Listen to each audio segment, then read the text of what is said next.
Out of all the Nintendo handheld consoles, one of the least talked about is the Game Boy Color. And I can kind of understand why. These days, in terms of practicality, something like a Game Boy Advance takes care of the entire library of Game Boy games, or at least most of them. And the Game Boy Color is also sort of an in-between system that doesn't have the novelty of the original Game Boy's brick-like shape or the modernity of a GBA SP. The GBA is still pretty modern when you think about it, whereas the unlit screen of something like a GBC is quite noticeably outdated.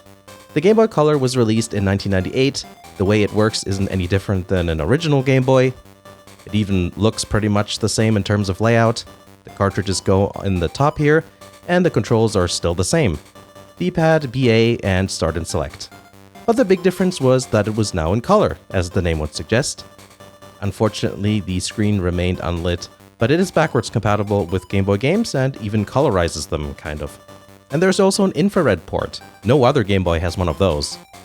The SS have an infrared port, but they don't support anything below the GBA, so GBC games with IR functions obviously won't work on those.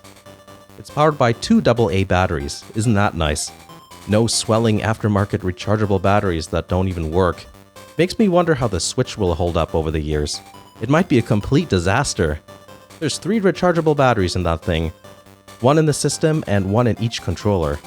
I can't wait having to replace those maybe 15 or 20 years from now. The cartridges have a slightly different shape where the top bulges out a little bit for extra grip. I prefer that over the indentation of the old cartridges. Game Boy Color games are also slightly transparent. This was the late 90s after all, so transparent electronics were all the rage. The old-style cartridges did survive on games that worked on both Game Boy Color and original Game Boys. Usually they were black, like Link's Awakening DX. Pokemon Gold and Silver, as well as Crystal, also featured backwards compatibility to the Game Boy, and obviously those were not black. I guess they wanted to have backwards compatibility with those games to ensure that as many people as possible can play them. The Game Boy Color has color palettes built in for some of the most popular Game Boy games. For everything else, it just replaces the gray pixels with colored ones, so those games can look a bit odd occasionally. You can choose the colors by pressing one of the directions on the D-pad, or the D-pad and one of the face buttons. It's fun to play around with, but if you prefer to keep it grayscale, you can always press left and B. The best-selling games for the system were Pokemon Gold and Silver, as is usual for a handheld system from Nintendo. There are a couple of notable Zelda games as well, like the previously mentioned Link's Awakening, as well as Oracles of Ages and Seasons. So that's already a system seller, at least in my opinion.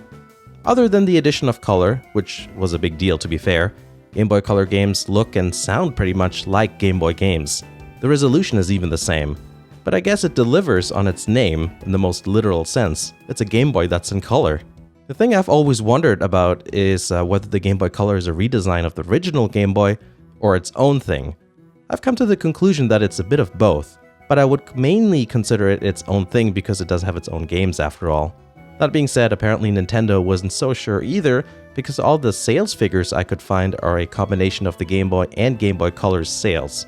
I'd be interested to see how many GBCs Nintendo actually sold. There's something I really like about the Game Boy Color.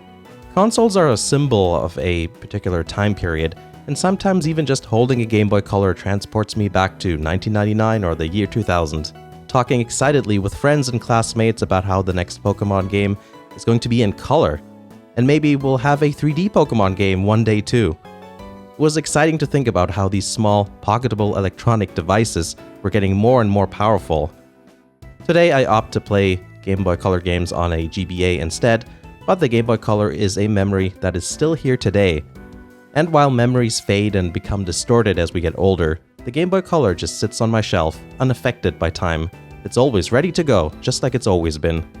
To me, it's a symbol of the past, but also of progress, simply because of how it captured my imagination back in the day.